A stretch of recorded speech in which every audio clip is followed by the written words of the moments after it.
Hello my dear student. आज class 12 physics electrostatic स्थिर वैद्युतिकी का पार्ट 5 वीडियो लेकर आया हूं। ध्यान दीजिएगा, ये आपका पार्ट 5 है और इनके पार्ट 1 से लेकर पार्ट 4 तक हमारे यूट्यूब चैनल प्रकाश साइंस क्लासेस पर अपलोड हो चुके हैं। तो आइए पार्ट 5 वीडियो में हम लोग क्वेश्चन नंबर 130 से लेकर 167 तक देखेंगे। तो ध्यान दीजिएगा, अगर वीडियो अच्छी लगे तो लाइक और शेयर करना ना भूलें।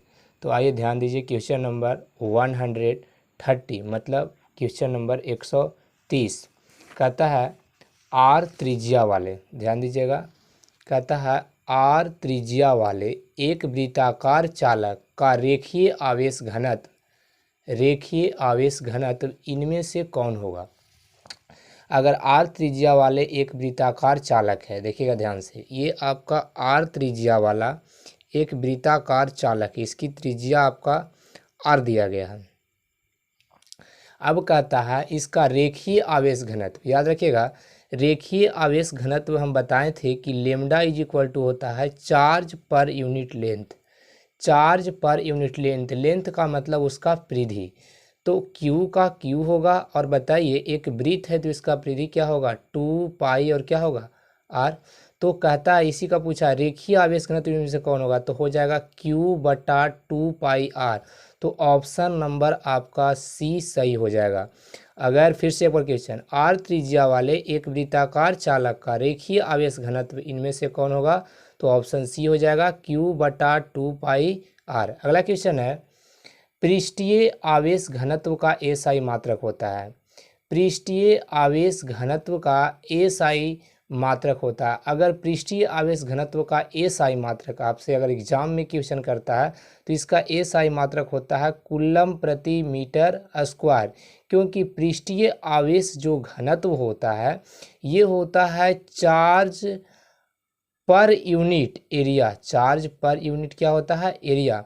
और पृष्ठीय आवेश घनत्व को हम लोग लिखते हैं सिग्मा से, सिग्मा बराबर होता है चार्ज पर यूनिट एरिया। तो इसका एसआई मात्रक होगा कूलम प्रति मीटर स्क्वायर। अगला क्वेश्चन है पृष्ठीय आवेश घनत्व, पृष्ठीय आवेश घनत्व का बीमा, पृष्ठीय घनत्व आवेश की बीमा है, इसकी बीमा क्या होता है। तो ध्यान दीजिए, अभी हम बताएं इसका जो मात्रक होता है कूलम प्रति मीटर स्क्वायर होगा, क्योंकि ये कूलम होगा और ये क्या होगा मीटर स्क्वायर।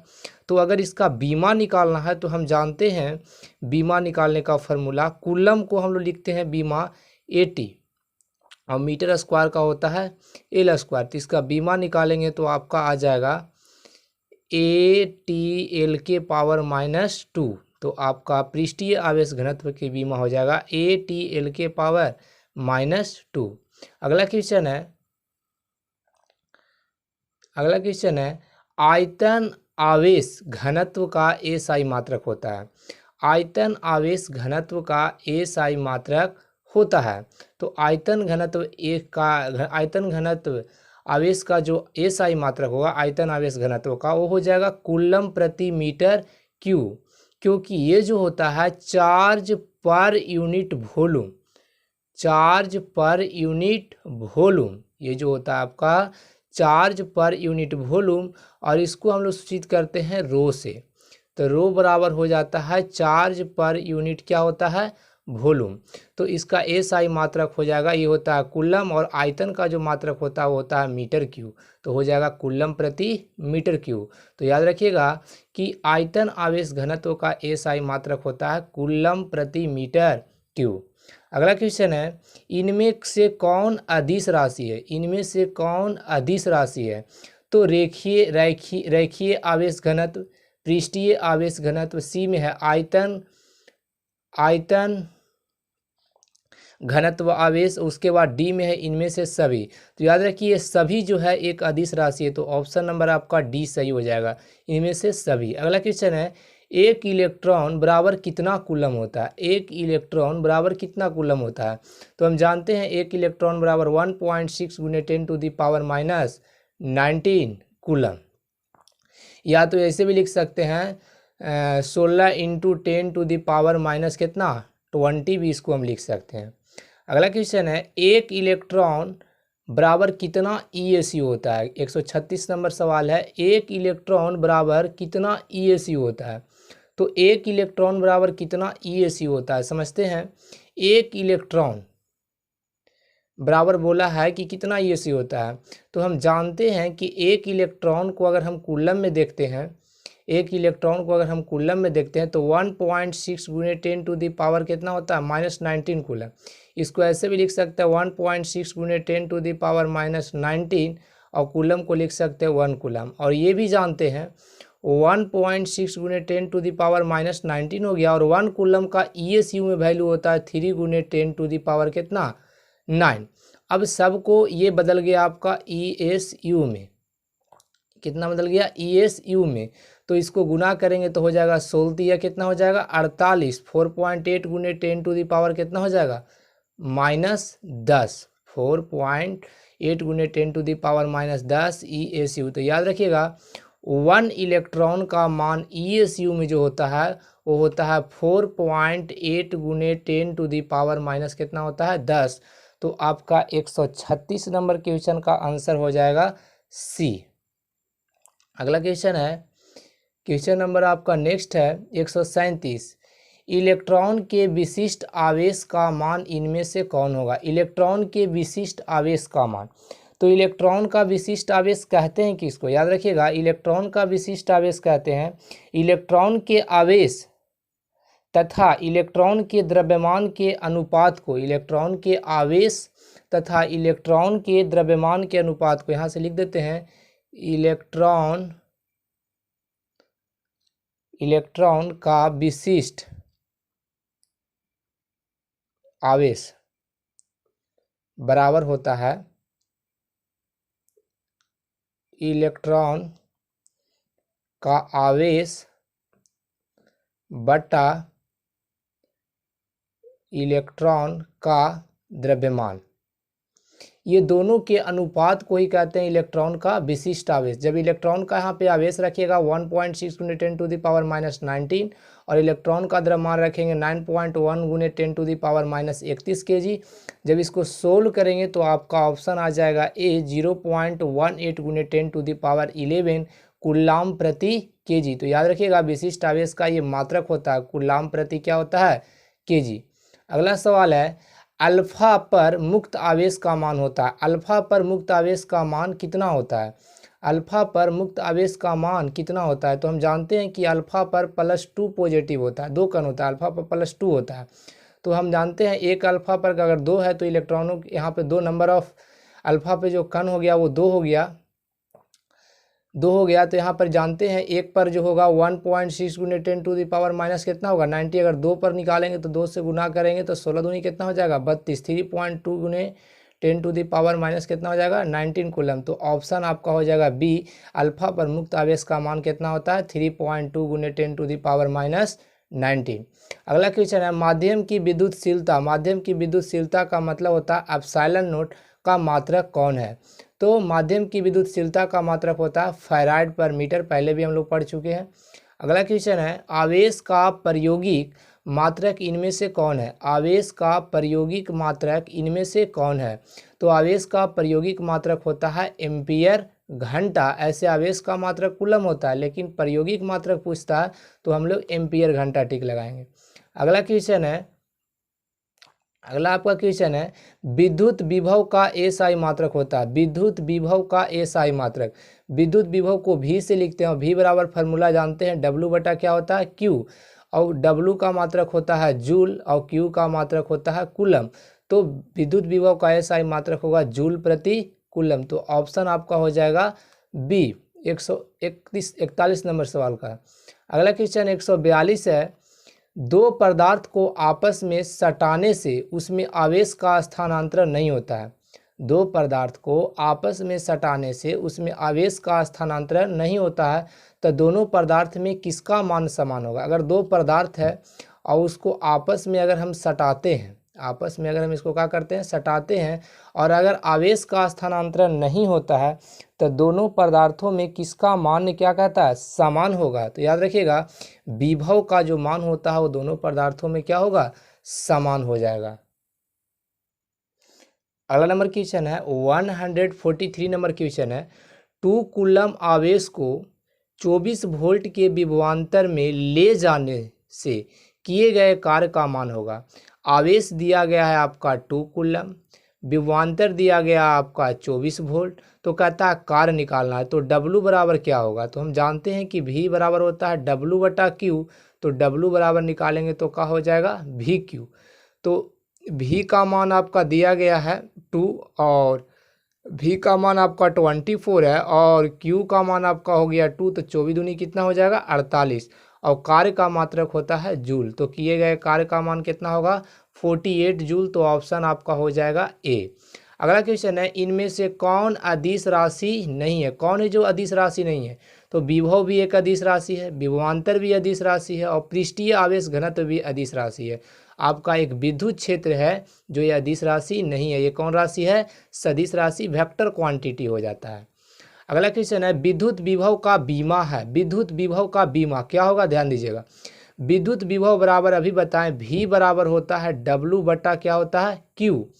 तो W का बीमा क्या होता है, कार्य का बीमा होता है ml² T के पावर आपका -2 होता है, और Q का बीमा होता है आपका क्या 80।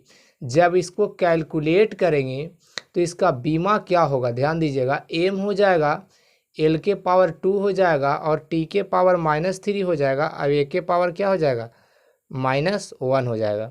तो ये किस में ऑप्शन मिल रहा, ऑप्शन नंबर बी हो जाएगा। तो विद्युत विभव का बीमा होता है ml² T के पावर -3 a के पावर -1। अगला क्वेश्चन है इनमें कौन विद्युत विभव का मात्रक नहीं है। इनमें कौन है जो विद्युत विभव का मात्रक नहीं है, तो वोल्ट भी विद्युत विभव का मात्रक है, जूल प्रति कूलम भी है, और ये भी है क्योंकि V बराबर होता है W/Q, और W को लिखते हैं हम लोग जूल और इसको लिखते हैं कूलम, तो जूल प्रति कूलम भी हो जाएगा।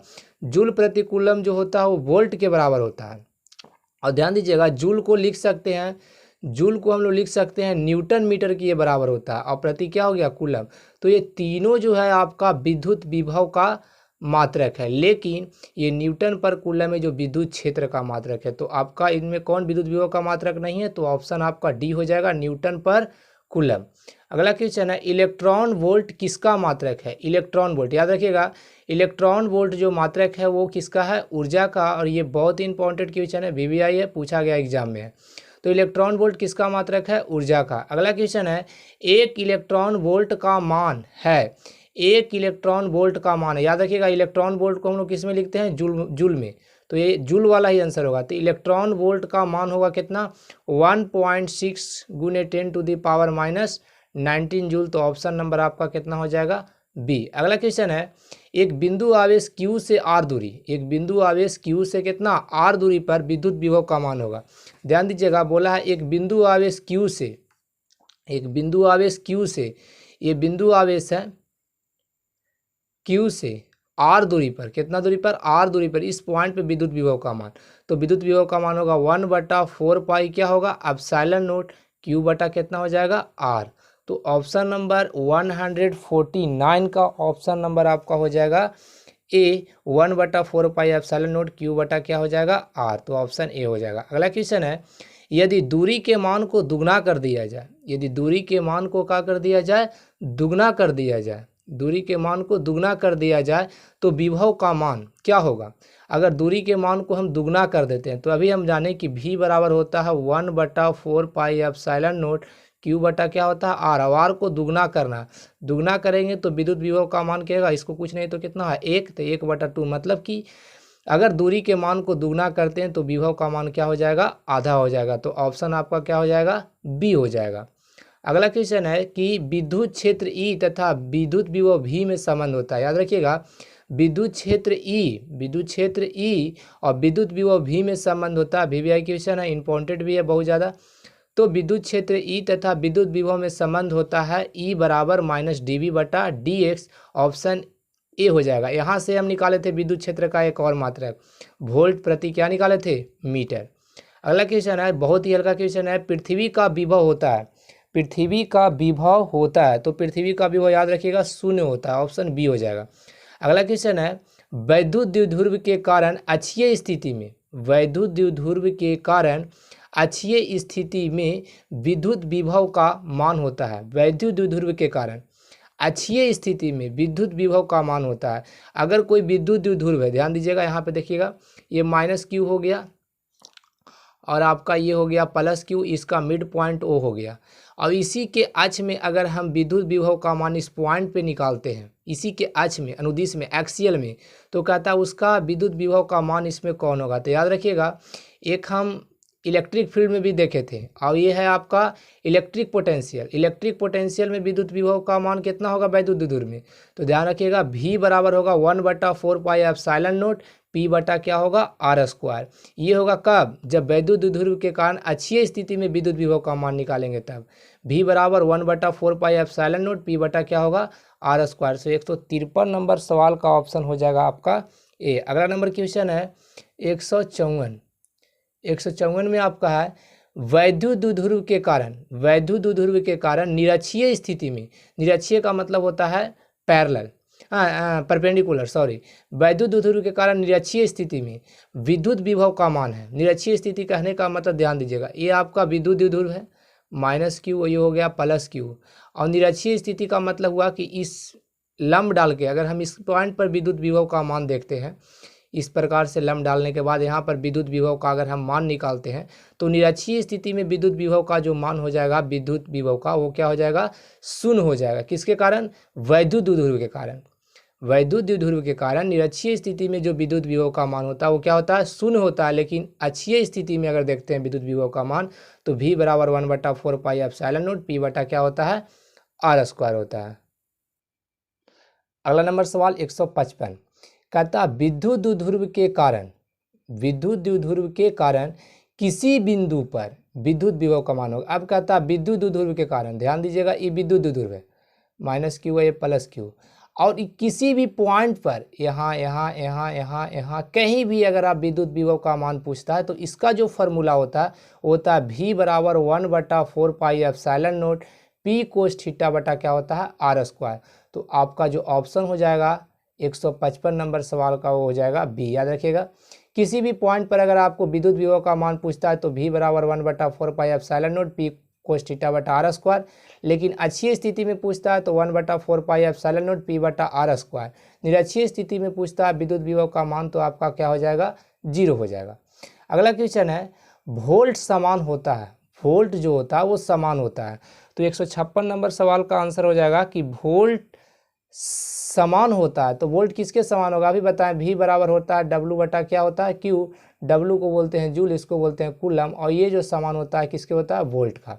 ये जो आपका समान होता है किसके होता है, VOLT, वोल्ट का समान होता है। तो ऑप्शन आपका क्या हो जाएगा, सी हो जाएगा, जूल प्रति कूलम। अगला क्वेश्चन है, पृथ्वी का विभव शून्य माना जाता है क्योंकि पृथ्वी एक अच्छा है। कहता है पृथ्वी का विभव शून्य माना जाता है क्योंकि पृथ्वी एक अच्छा क्या है, चालक है। पृथ्वी एक अच्छा चालक होने की वजह से पृथ्वी का विभव क्या माना जाता है, शून्य माना जाता है। अगला क्वेश्चन है, किसी विद्युत द्विध्रुव के मध्य बिंदु से, किसी विद्युत द्विध्रुव के कौन बिंदु से, मध्य बिंदु से, ये विद्युत द्विध्रुव है, माइनस क्यू और क्या है प्लस क्यू, ये माइनस क्यू है प्लस क्यू है, इसके मध्य बिंदु पॉइंट ओ से कहता आर दूरी पर, कितना दूरी पर, आर दूरी पर विद्युत विभव समानुपाती होता है। तो अभी बताएं, विद्युत किसी विद्युत द्विध्रुव के मध्य बिंदु से आर दूरी पर, किसी विद्युत द्विध्रुव के मध्य बिंदु से आर दूरी पर विद्युत विभव समानुपाती होता है। तो अभी आर दूरी पर विद्युत विभव हम देखें तो 1/4 पाई एप्सिलॉन नॉट, और बताए थे क्या, P बटा क्या बताए थे R²। तो किसके समानुपाती होता है, V जो समानुपाती होता है 1 बटा किसके, R² के। तो यहाँ पर ऑप्शन नंबर 158 का आपका हो जाएगा बी। अगला क्वेश्चन है, धातु, धातु के बने खोखले आवेशित गोले के केंद्र पर विद्युत विभव का मान होगा। कहता धातु के बने खोखले आवेशित गोले के केंद्र पर विद्युत विभव का मान होगा। एक धातु के बने खोखले गोले, खोखले आवेशित गोले के केंद्र पर विद्युत विभव का मान होता है। याद रखिएगा, अगर केंद्र से हम पृष्ठ पर देखते हैं तो विद्युत विभव का मान होता है V बराबर 1/4 पाई एप्सिलॉन नॉट Q बटा क्या होता है R। लेकिन अगर हम केंद्र पर भी निकालते हैं तो विद्युत विभव का मान क्या होगा, यही होगा, V बराबर 1/4 पाई एप्सिलॉन नॉट Q बटा क्या होगा, R स्क्वायर विभव में। लेकिन विद्युत क्षेत्र में क्या होता है कि अगर हम अंदर निकालते हैं, गोला के अंदर किसी भी पॉइंट पर विद्युत क्षेत्र निकालते थे तो 0 आता था, लेकिन पृष्ठ पर E बराबर आता था 1/4 पाई एप्सिलॉन नॉट Q बटा क्या आता था, R स्क्वायर। लेकिन विभव में ऐसा नहीं है, विभव में पृष्ठ पर भी वही होगा और गोले के केंद्र पर भी वही होगा। तो आप कह सकते हैं सतह पर के विभव के बराबर आएगा, जितना सतह पर होगा वही गोले के केंद्र पर भी विभव होगा। तो ऑप्शन नंबर आपका क्या हो जाएगा, डी हो जाएगा। अगला क्वेश्चन है, समविभव पृष्ठ पर किए गए कार्य का मान होता है। याद रखिएगा, अगर कोई समविभव पृष्ठ पर हम कार्य करते हैं तो उसका मान जो होता है वो आपका क्या होता है, शून्य होता है। लेकिन समविभव पृष्ठ पर, किसी भी समविभव पृष्ठ पर अगर कहीं पर हम विद्युत विभव का मान निकालते हैं तो समान आता है, लेकिन किए गए कार्य का मान क्या होता है, शून्य होता है। अगला क्वेश्चन है, यदि समविभव पृष्ठ XY तल में है तो विद्युत क्षेत्र, कहता है यदि समविभव पृष्ठ XY तल पर है तो विद्युत क्षेत्र की दिशा होगी। याद रखिएगा, इसमें एक ट्रिक है, आप जैसे ही बोलता है समविभव पृष्ठ XY तल पर है तो विद्युत क्षेत्र की दिशा होगी, तो आप ले लीजिए XYZ और जो यहाँ पे दिया गया उसको काट देंगे। XY दिया गया है तो XY को काट दीजिए, बच गया क्या, Z, तो विद्युत क्षेत्र की दिशा आपका हो जाएगा Z तल पर। क्या हो जाएगा, Z तल पे। तो ऑप्शन नंबर क्या होगा, सी। अगला क्वेश्चन है, यदि विद्युतीय क्षेत्र बाई तल पर हो, यदि विद्युतीय क्षेत्र क्या हो, बाई तल पे हो तो समविभव का तल होगा। तो फिर वही ट्रिक लगाएंगे, XYZ लिख देंगे और लिखा है कि विद्युतीय क्षेत्र बाई तल पर है। विद्युतीय क्षेत्र किस पे था, बाई तल पे, तो बाई को क्या करेंगे, काट देंगे, तो समविभव का तल होगा। तो बचा क्या, X और Z, तो समविभव का तल हो जाएगा आपका XZ। तो ऑप्शन नंबर क्या हो जाएगा, सी।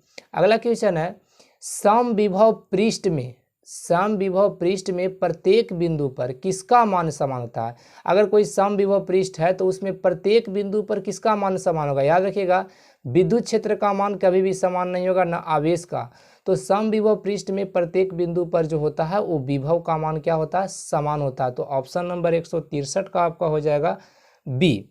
अगला क्वेश्चन है, विभवांतर का मात्रक होता है। ध्यान दीजिएगा, क्वेश्चन बोला है विभवांतर का मात्रक क्या होता है। तो विभवांतर का मात्रक हम अभी जानते हैं क्या होता है, वोल्ट होता है, और विभव का भी मात्रक क्या होता है, वोल्ट होता है। अगला क्वेश्चन है, धारिता का ऐसा ही मात्रक होता है। धारिता मतलब कैपेसिटेंस, C बराबर होता है Q/, क्या होता है, V। तो Q का कूलम और V का वोल्ट, तो हो जाएगा कूलम प्रति वोल्ट आपका, CY क्या हो जाएगा, V। तो ऑप्शन नंबर आपका हो जाएगा डी, धारिता का ऐसा ही मात्रक। अगला है, इनमें कौन अदिश राशि है, धारिता, विभव, विभवांतर या सभी। तो याद रखिए इनमें से सभी है जो क्या है, अदिश राशि है। तो ऑप्शन नंबर आपका हो जाएगा डी। अगला क्वेश्चन है कि धारिता की बीमा है, तो ध्यान दीजिएगा, धारिता की बीमा निकाल लेते हैं। तो C बराबर हम बताएं होता है Q/, क्या होता है, V, और Q का बीमा जानते हैं आवेश का, क्या होता है, AT, और ये आपका है वोल्ट बराबर बीमा देखिए निकाल के दिखाते हैं। V बराबर होता है W/Q, और W का बीमा जानते हैं कार्य का, mL² T के पावर क्या होता है, -2, और आवेश का बीमा का होता है AT। इसको अगर हम कैलकुलेट करेंगे तो हो जाएगा mL T के पावर -3, क्योंकि यहाँ पर 1 है, ऊपर जाएगा तो माइनस हो जाएगा, A के पावर क्या हो जाएगा, -1। अब इसको यहाँ रख दीजिए, तो ये हो जाएगा mL² T के पावर -3, A के पावर -1। सबको कैलकुलेट कीजिएगा तो यहाँ पर क्या आ जाएगा, ध्यान दीजिएगा, सबको अगर हम कैलकुलेट करते हैं तो यहाँ पर आ जाएगा m, यहाँ प्लस में ऊपर जाएगा तो m किस में हो जाएगा, माइनस में। L यहाँ 2 है, प्लस में ऊपर जाएगा तो L2 का हो जाएगा माइनस में।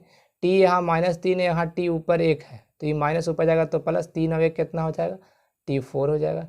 A यहाँ -1 है, ऊपर जाएगा तो प्लस, यहाँ भी एक प्लस, तो A के पावर कितना हो जाएगा, 2। तो हो जाएगा m के पावर -1, L के पावर -3, T के पावर 4 और A के पावर क्या हो जाएगा, 2। तो धारिता का जो बीमा हो जाएगा वो आपका हो जाएगा कौन, B हो जाएगा। m के पावर -1, L के पावर -2 और T के पावर 4 और A के पावर क्या हो जाएगा, 2। तो ऑप्शन नंबर क्या हो जाएगा, B।